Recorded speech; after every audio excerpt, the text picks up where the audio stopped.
Olá, meus queridos alunos, tudo bem com vocês? Olá, queridas alunas, tudo bem com vocês? Bem, aqui é o professor Rosimário, vamos trabalhar com verbos. Bem, comecemos definindo, né? Verbo é a palavra que, exprimindo ação ou apresentando estado ou mudança de um estado a outro, pode fazer indicação de pessoa, tempo, modo e voz. Isso é uma definição do Evanildo Bechara. Bem, vamos explicar um pouquinho essa definição, né? Na frase gritei assustado, temos aí o verbo gritei. Bem, a gente sabe que essa raiz, né, o grit, é a raiz do verbo, né? A parte que indica o significado. E vamos ver o que essa parte finalzinha do verbo indica pra gente. Bem, a gente sabe que é uma forma verbal, por quê? Exprime a ação de gritar, isso é uma referência à voz verbal. Essa ação é exercida pela primeira pessoa, ou seja, um eu, né? A pessoa que fala do singular, ou seja, é apenas uma pessoa, né? Faça uma referência a número, do pretérito perfeito. Aqui a gente está falando de uma ação que se completou no passado, né? Referência ao tempo, do indicativo. E aqui eu estou indicando um modo, né? Quando eu falo que é algo no pretérito ou algo no passado, eu estou indicando que é algo que passou e é num passado que eu estou aí dando um modo, né, de realidade, de algo que realmente aconteceu no passado. Tudo bem? Vamos prosseguir. Bem, são três as conjugações verbais. A primeira é a conjugação terminada em ar. A segunda é a conjugação terminada em ir. E a terceira é a conjugação terminada em ir. Isso vocês sabem, não é verdade? Agora, vocês se lembram, né? Qual é a conjugação do verbo pôr? Isso, de pôr, sinônimo de colocar. Não é terminado nem ar, nem ir, nem ir. E aí? Pensando? Vamos lá. O verbo pôr e também os seus derivados, esse verbo pôr, ele não é uma conjugação à parte. Na verdade, ele é considerado um verbo de segunda conjugação, pois no português arcaico, né, nós usávamos como poer. E em espanhol, o verbo pôr, para que você veja, né, que é uma língua parecida, uma língua familiar, né, uma língua parente do português, em espanhol o verbo pôr é poner. Então, sim, é considerado segunda conjugação. Ainda hoje nós podemos ver, né, esse vestígio do E que desapareceu da forma no infinitivo. Assim, a galinha poedeira é aquela que põe ovos. O poente é o pôr do sol, é o lugar onde o sol se põe. Modos verbais. São três os modos. O primeiro modo é o modo indicativo. É o modo do real, que não dá dúvida, né? Ou não abre a possibilidade de hipótese. Por exemplo, eu aprendi os verbos. Ou se eu digo, por exemplo, eu comi o sanduíche. Não há dúvida para isso que eu estou dizendo. É verdadeiro? Não sabemos, mas quando eu confiro isso, quando eu falo, eu estou dando, né, essa característica de realidade. Modos verbais. Outro modo é o subjuntivo, que, ao contrário do primeiro, abre essa possibilidade, né? Deixa a porta aberta às probabilidades, à suposição, ao desejo, na expressão de um desejo. Por exemplo, se eu aprendesse os verbos, ou espero que você aprenda os verbos.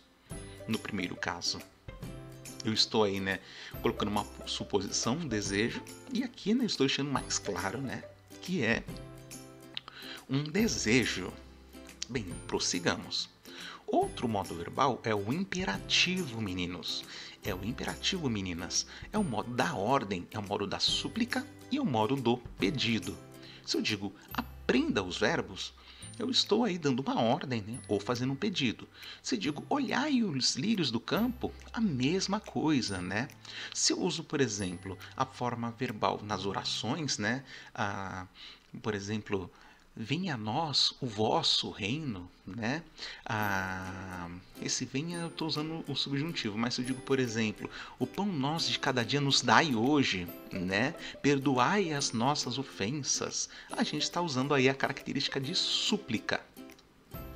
Tempos verbais. Vamos ver, meninos, o tempo presente, né? A gente sabe que são três: o passado, o presente e o futuro.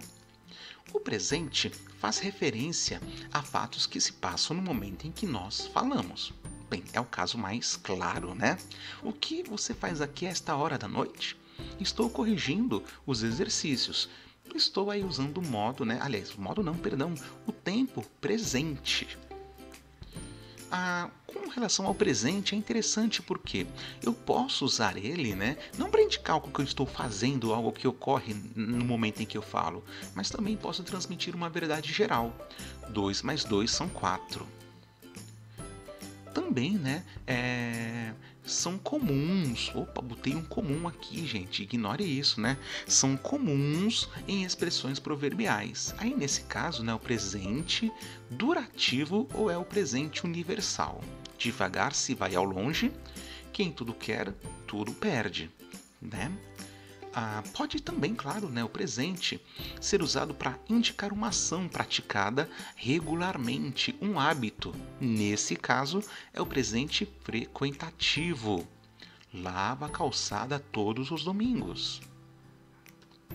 É comum, na linguagem do dia a dia, que empreguemos o presente ao invés de usar o futuro, para indicar a realização próxima de uma ação. É o presente com valor de futuro. Amanhã passo na sua casa. É um bom exemplo. É muito comum também nas manchetes dos jornais e nas narrativas históricas o emprego do presente para narrar algo que já aconteceu, algo que ficou lá no passado. Esse tipo de uso, né, da forma do presente a gente chama de presente histórico ou presente narrativo, pois confere uma vivacidade, ou seja, é algo que passou, mas que para nós deixa isso como algo vivo, algo presente. E claro, dá também uma maior dramaticidade, àquilo que se narra. Sérgio Moro pede demissão. Em 30 de abril de 1945, suicida-se Hitler. Nos dois casos, apresentamos aí um fato que passou, mas usamos o presente histórico ou o presente narrativo. Pretérito. Bem, o passado, ou mais conhecido, né, como pretérito, significa algo que aconteceu antes do presente, ou seja, aquilo que passou. Bem, existem, né, para o pretérito alguns tipos de classificações. Assim, a palavra pretérito é como se fosse o sinônimo, né, de preferido. Nossa, professor, não entendi. Vamos lá. Preferir é quando você coloca algo à frente. Preterir é aquilo que você coloca para trás, é aquilo que você deixa para trás. Então, com relação ao tempo, né, o tempo pretérito é o tempo que foi deixado para trás, com relação ao presente. Bem, temos aí o pretérito perfeito, que é uma ação que já passou e que foi concluída. Exemplos: chegou enfim o grande dia. Pararam as máquinas, cruzaram os braços os trabalhadores. Aí nós temos o pretérito perfeito.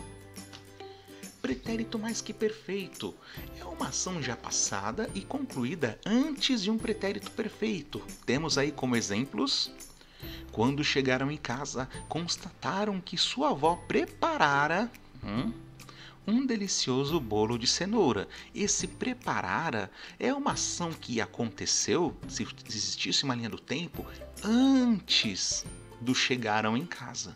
Então é um pretérito do pretérito. Ou uma ação que aconteceu, que acabou, antes de uma outra ação que já havia acontecido e que havia acabado. Por isso que é o mais que perfeito. Lembre-se, perfeito quer dizer completo, acabado, terminado. Nunca fizera algo de tal impacto. A mesma coisa, pretérito mais que perfeito. Pretérito imperfeito expressa um fato ocorrido no momento anterior ao atual, mas que não foi completamente terminado. Exemplo: meu avô corria 5 km por dia. Naquela época, eu trabalhava em 2 empregos. Nesse caso, pretérito imperfeito. Ok? Eu estou aí colocando isso como algo que acontecia no passado, não é algo que começou e se concluiu, começou e terminou. Eu quero valorizar que isso no passado acontecia, ocorria, ok? Bem, com relação ao futuro, temos o futuro do presente, que se refere a um fato que acontecerá, que vai acontecer no momento posterior ao discurso. Caminharemos 40 quilômetros no percurso amanhã. Aliás, no percurso de amanhã, é um exemplo. Ou eles chegarão ao rio daqui a 2 dias. Temos aí o uso do futuro. Tudo bem? Eu irei ao médico após o fim do expediente, a mesma coisa. Mas olha, no nosso dia a dia, nós não usamos tanto assim, né? Como é que eu posso dizer? Nós não usamos tanto assim, né, o futuro desse jeito. Nós usamos uma locução verbal com valor de futuro. Aqui nós dizemos, por exemplo, vamos caminhar, eles vão chegar. Eu vou ir? Não, acho que eu irei até nós usamos com uma certa frequência, né? Porque eu vou ir fica estranho. Mas vamos lá. Bem, o que eu acabei de dizer para vocês, né? É o uso de locução verbal, ou uso de locuções verbais. Quando eu uso 2 formas verbais para indicar apenas uma, né? E claro, locução verbal eu posso usar 2 ou mais verbos, sendo pelo menos um, né, principal e um auxiliar. E os 2, eles funcionam expressando a ação de apenas um. Olha só, eles devem ajudar no que puderem. Devem ajudar são 2 verbos distintos que juntos funcionam como um. Ainda estou lendo aquele livro que você me emprestou. A mesma coisa, né? É um verbo principal, lendo, e estou, que funciona como auxiliar, que juntos funcionam como se fosse apenas um verbo. Bem, meninos, acabamos de ver aí, né, uma revisão sobre verbos. Espero que vocês tenham aí, né, aprendido, que vocês tenham feito anotações, né? E, claro, repitam, né? Vejam, ouçam isso quantas vezes você achar necessário. Qualquer dúvida, chame o professor, né? Entre em contato com o professor que ele vai ter todo o prazer em te ajudar. Tudo bem, meu querido aluno? Tudo bem, minha querida aluna? Fiquem todos com Deus. Muito obrigado. Tchau, tchau.